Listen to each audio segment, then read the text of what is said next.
नमस्कार दोस्तों, मेरे पास में एक इंडक्शन कुकटॉप है और इसे जब मैं ऑन कर रहा हूँ तो इसमें E9 की एरर शो कर रहा है। तो सबसे पहले मैं आपको चेक करवा देता हूँ। इसे पावर देता हूँ और इसे ऑन कर लेते हैं। आप देख सकते हैं कि यहाँ पे टेम्परेचर शो करने के बाद में E9 की एरर दिखा रहा है। तो ऐसे में हमारा जो इंडक्शन है वो बिल्कुल भी काम नहीं करता है। कोई भी बर्तन आप रखेंगे तो इसमें जो भी पानी वगैरह कुछ भी आप गर्म कर रहे हैं वो गर्म नहीं होगा। तो आइए इसे ओपन करके इसे अब रिपेयर करते हैं। इसे ओपन करने के लिए आपको इसके बैक साइड पे काफ़ी सारे यहाँ पे स्क्रूज देखने को मिलेंगे। आपको उन सभी स्क्रूज को ओपन कर लेना है। इसके बाद में इसे आपको सीधा कर लेना है और इसका जो ये टॉप कवर है इसे आपको रिमूव करना है। बिल्कुल धीरे धीरे करें क्योंकि इसकी जो यहाँ पे वायरिंग कनेक्शन है वो लगे रहते हैं और इसका जो कनेक्टर है यहाँ नीचे की साइड में पीसीबी में लगा रहता है, तो उसे आपको रिमूव कर लेना है। तो मैं इसे रिमूव कर देता हूँ और इसके बाद में हमारा जो ये टॉप कवर है यह अलग हो जाता है और यहाँ पे हमारा जो मेन पीसीबी है वो इस इंडक्शन कॉइल के नीचे है। तो इस इंडक्शन कॉइल को भी हमें रिमूव करना पड़ेगा। तो इसके जो स्क्रूज़ हैं वो ओपन करके इसे भी रिमूव कर लेते हैं और इसे भी फुली रिमूव करने से पहले आपको ये ध्यान रखना है, यहाँ पे जो सेंटर में हमारा थर्मल यहाँ पर सेंसर लगा हुआ है इसका भी कनेक्शन नीचे में लगा रहता है। मैं आपको दिखाता हूँ, ये देखिए यहाँ पे लगा हुआ है। तो पहले आपको इसे रिमूव कर लेना है, फिर ये जो कॉइल ऐसे आपको साइड पे रख देना है और ये रहा हमारा पीसीबी। और सबसे पहले आपको इस पीसीबी में जितने भी कंपोनेंट्स हैं इन्हें फिजिकली देखना है कि कहीं पे आपको कोई कंपोनेंट जो वो जला हुआ तो नहीं दिखता है या जो कैपेसिटर है वो फूले हुए तो नहीं दिखते हैं। तो यहाँ पे जैसे कि मैं देख पा रहा हूँ फ़िलहाल यहाँ पे कोई बर्निंग का निशान तो नहीं है, लेकिन यहाँ पे ये जो कैपेसिटर है अगर आप देखेंगे, मैं थोड़ा और जूम करता हूँ, ये देखिए ये यहाँ पे मुझे फूला हुआ दिख रहा है। और ये जो कैपेसिटर है ये हमारा एक किस्म से अगर आप देखें तो मेन कैपेसिटर है। ख़ास करके जो हमारी यहाँ पे ब्रिज रेक्टिफायर है वहाँ से जो डीसी वोल्टेज बनती है वो इस कैपेसिटर में भी आती है और वहाँ से फ़िल्टर होके फर्दर हमारे यहाँ पे जो आईसीज वगैरह लगे हुए हैं वहाँ पे जाती है, जहाँ पे हमारी 5 वोल्ट और 18 वोल्ट की जो सप्लाई वो बनती है। तो अगर यहाँ पे कोई दिक्कत होगी तब भी हमारे इस इंडक्शन कुकटॉप में जो E9 की एरर है वो बनी रहेगी। तो सबसे पहले तो मुझे यहाँ पे ये कैपेसिटर फूला हुआ दिख रहा है, तो इसे मैं चेंज करूँगा, फिर देखते हैं कि हमारी जो प्रॉब्लम वो सॉल्व होती है नहीं। तो मुझे ये पीसीबी पहले बाहर निकालना पड़ेगा। इसके ऊपर भी काफ़ी सारे स्क्रूज़ लगे हुए हैं, तो उन स्क्रूज़ को हमें पहले रिमूव करना पड़ेगा, फिर इस पीसीबी को बाहर निकालते हैं। तो ये देखिए ये पीसीबी बाहर आ चुका है और ये यहाँ पर हमारा कैपेसिटर लगा हुआ है। तो पहले मैं इसे कैपेसिटर को बाहर निकालता हूँ। मैंने इस कैपेसिटर को यहाँ से निकाल लिया है। अगर आप इसके ऊपर में इसकी वैल्यू देखेंगे यहाँ पे लिखा हुआ है 450 वोल्ट और 4.7 माइक्रोफैरड का ये कैपेसिटर है। आप देख सकते हैं कि यहाँ पे ये किस तरह से फूला हुआ है। तो बेस्ट है कि आप इसकी जगह बिल्कुल सेम वैल्यू का जो कैपेसिटर है वो यहाँ पे लगाएं। और अगर आपको नहीं मिल पाता है सेम वैल्यू का तो आप इसकी जो वोल्टेज है वो कम वोल्टेज का बिल्कुल नहीं लगाना है आपको। अगर 500 वोल्ट या उससे ऊपर का आप लगा सकते हैं, 450 वोल्ट से नीचे का आपको नहीं लगाना है। और इसकी जो कैपेसिटेंस है जैसे 4.7 माइक्रोफैरड का है तो इसे आप बढ़ा सकते हैं, उससे कोई ज़्यादा दिक्कत नहीं आएगी, लेकिन बहुत ज़्यादा आपको नहीं बढ़ानी है। तो मेरे को बाज़ार में मैंने पता किया था, मुझे सेम कैपेसिटेंस का जो ये कैपेसिटर है ये नहीं मिल पाया, तो इसकी जगह पे मैं ये एक 450 वोल्ट का ही है और ये इसकी जो माइक्रोफैरड अगर आप देखेंगे तो ये 10 माइक्रोफैरड का है। तो मैं इसे यहाँ पे यूज़ कर रहा हूँ। ज़्यादा डिफरेंस नहीं है, बहुत ज़्यादा नहीं बोल सकते इसे इसकी कैपेसिटेंस में, तो इससे इसकी जगह पे ये भी हम लगा सकते हैं। तो इसे लगाते टाइम पे आपको बस इसकी जो पोलैरिटी है उसका ध्यान रखना है कि नेगेटिव वाली कौन सी साइड पे जाएगा और पॉजिटिव वाला कौन सी साइड पे जाएगा। यहाँ पे भी मेंशन रहता है, जैसे कि यहाँ पे आप देखेंगे यहाँ पर जो ये लाइंस बनी हुई हैं, मैं जूम करता हूँ, देखिए ये लाइंस वाली जगह जो है ये नेगेटिव साइड है और ये पॉजिटिव साइड है। तो इस जगह पे ये कुछ इस तरह से लग जाएगा। तो मैं जल्दी से यहाँ पे इसे लगा देता हूँ।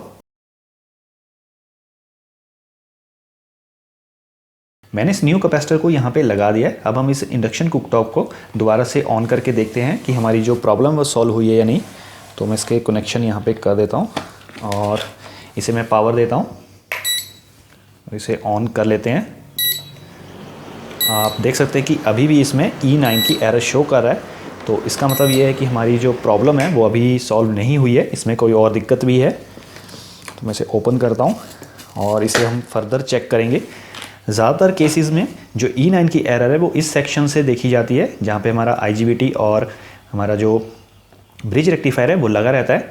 यहाँ पे हमारा जो ब्रिज रेक्टिफायर है वहाँ से जो DC वोल्टेज है वो जनरेट होती है और वहाँ से ये वोल्टेज इस कॉइल और इस कैपेसिटर से होते हुए जो हमारी ये मेन कॉइल है, इंडक्शन कॉइल है, यहाँ तक जाती है और इसके बाद में हमारा जो यहाँ पे IGBT लगा रहता है उस तक जाती है। अगर ये वोल्टेज कहीं पे भी इन कंपोनेंट्स में कोई ख़राब हो जाता है और बीच में ये इवन ये भी ख़राब हो जाती है, तो IGBT तक अगर वोल्टेज नहीं पहुँचती है तो उस केस में E9 की जो एरर है वो देखी जाती है। तो अभी हम यहाँ पे चेक करते हैं कि जो हमारी वोल्टेज है, कई बार होता है कि जो ब्रिज रेक्टिफायर है वहाँ पर भी वोल्टेज नहीं बनती है क्योंकि वो पार्शली शॉर्ट हो जाता है, तो भी ये कंडीशन बनी रहती है। तो चेक करते हैं कि जो हमारी वोल्टेज है वो बन रही है और आगे ये पहुँच रही है या नहीं। और कुछ रेयर केसेस में जो हमारा यहाँ पे IGBT लगा हुआ है वहाँ पे अगर नेगेटिव की सप्लाई ना पहुँचे तब भी इस तरह की कंडीशन आपको देखने को मिलती है। तो पहले हम यहाँ पे ये चेक करते हैं कि जो हमारी वोल्टेज है वो बन के यहाँ पे पहुँच रही है नहीं। तो मैं अभी इसे पावर देता हूँ और जो मल्टीमीटर है उसे 1000 DC वोल्ट पे सेट करेंगे और यहाँ पर चेक कर लेते हैं कि हमारी इस जगह पे अगर आप देखेंगे यहाँ पे 4 पॉइंट्स आपको देखने को मिल रहे होंगे। तो यहीं पे हमारा ब्रिज रेक्टिफायर लगा हुआ है, इसके बाद में यहाँ पे ये कॉइल लगी हुई है जो मैंने आपको ये वाली कॉइल यहाँ पे दिखाई। इसके बाद ये कैपेसिटर है, ये यहाँ पे लगा हुआ है और कैपेसिटर के बाद में ये वाली जो कॉइल है ये यहाँ पे कनेक्ट है और इस कॉइल से यहाँ पे हमारा IGBT का यहाँ पे 3 लेग्स आपको देखने को मिलेगी। तो ये IGBT की सेंटर वाली लेग पे कनेक्टेड है। तो चलिए यहाँ पे वोल्टेजेस चेक करते हैं।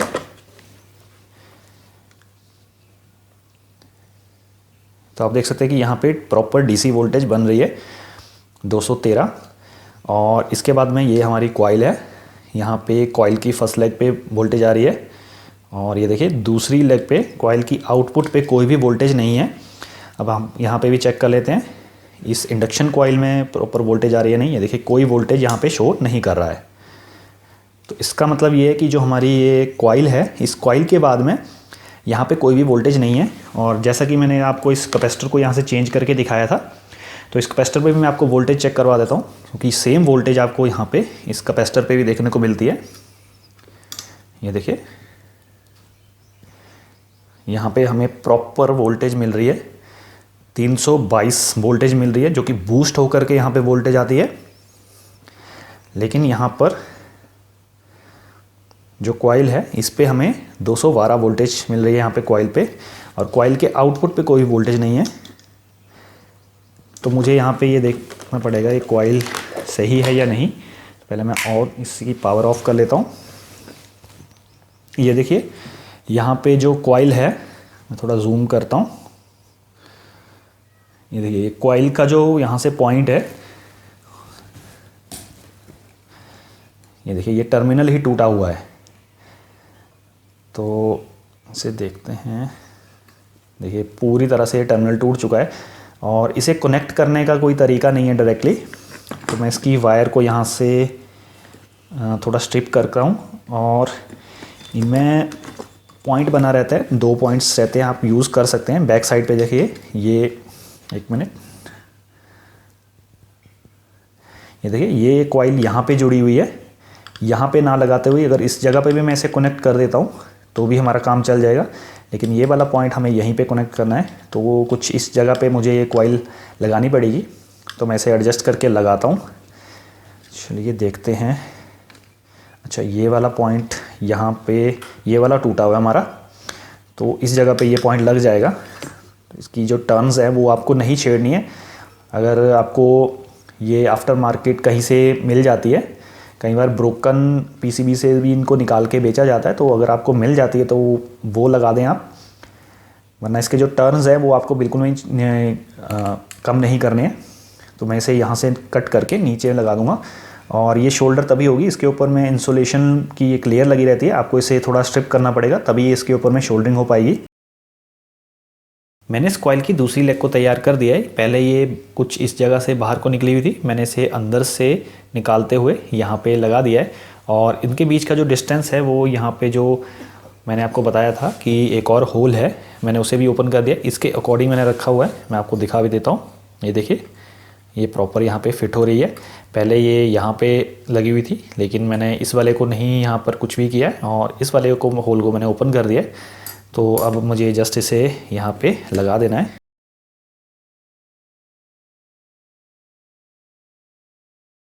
कॉइल को इसकी जगह पे लगाने के बाद में फिर से मैं आपको इसकी जो वोल्टेजेस है वो चेक करवा देता हूँ कि जो हमारी वोल्टेज मिसिंग थी वो अभी आई है या नहीं।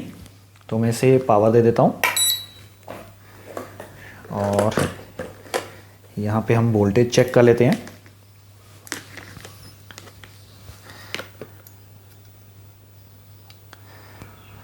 ये देखिए, यहाँ पर प्रॉपर वोल्टेज अभी आप यहाँ पे देख रहे होंगे, जो वोल्टेज है वो 300 प्लस आ रही है, 330-32। और पहले यहाँ पे 213-14 वोल्टेज आ रही थी। उसका कारण ये था कि ये जो कॉइल है, इस कॉइल के साथ में हमारे फर्दर कनेक्शन नहीं थे कॉइल और कैपेसिटर के साथ में। अभी ये जो वोल्टेज ज़्यादा दिख रही है ये इसलिए दिख रही है क्योंकि ये बूस्ट वोल्टेज है और ये हमारी कॉइल का इनलेट पॉइंट है और ये आउटलेट पॉइंट है। हम आगे भी हम चेक कर लेते हैं कि यहाँ पे भी वोल्टेज आ रही है नहीं। ये देखिए, इस पॉइंट पे भी अब प्रॉपर वोल्टेज आ रही है। ये देखिए, यहाँ पे भी वोल्टेज है और जो हमारा IGBT है इसके ऊपर में भी यहाँ पे हमें वोल्टेज प्रॉपर मिल रही है, जो कि यहाँ पे हमें हमेशा 300 प्लस वोल्टेज ही मिलनी चाहिए, तभी हमारा जो इंडक्शन है वो प्रॉपर्ली काम करता है। तो अब मैं इसके कनेक्शन कर लेता हूँ और उसके बाद देखते हैं कि इसके जो E9 की एरर है वो सॉल्व हुई है या नहीं। क्योंकि कई बार यहाँ पे जो नेगेटिव वाली मैंने आपको बताया था कि नेगेटिव से भी प्रॉब्लम हो जाती है, तो वो भी हम यहाँ पे कंफर्म कर लेते हैं। मैं इसके अभी कनेक्शन कर देता हूँ और फिर से इसे पावर देते हैं और मैं इसे ऑन करता हूँ। तो आप देख सकते हैं कि यहाँ पे अब जो एरर शो कर रहा है वो E0 की एरर शो कर रहा है। तो ऐसे में अगर मैं इसके ऊपर मैं कोई बर्तन रखता हूँ तो ये एरर चल जाएगी और हमारा जो इंडक्शन है वो काम करना शुरू कर देगा। आप देख सकते हैं कि यहाँ पे अब टेम्परेचर शो कर रहा है। तो हमारी जो E9 की पहले यहाँ पे एरर आ रही थी वो बिल्कुल ठीक हो चुकी है। तो कुछ इस तरह से आप भी इंडक्शन कुकटॉप की E9 की एरर को आसानी से ठीक कर सकते हैं। अगर आपको ये वीडियो अच्छी लगी तो इसे लाइक करना बिल्कुल मत भूलिएगा और ऐसी ही आगे आने वाली वीडियोस देखने के लिए मेरे चैनल को सब्सक्राइब भी कर लीजिएगा। वीडियो देखने के लिए धन्यवाद।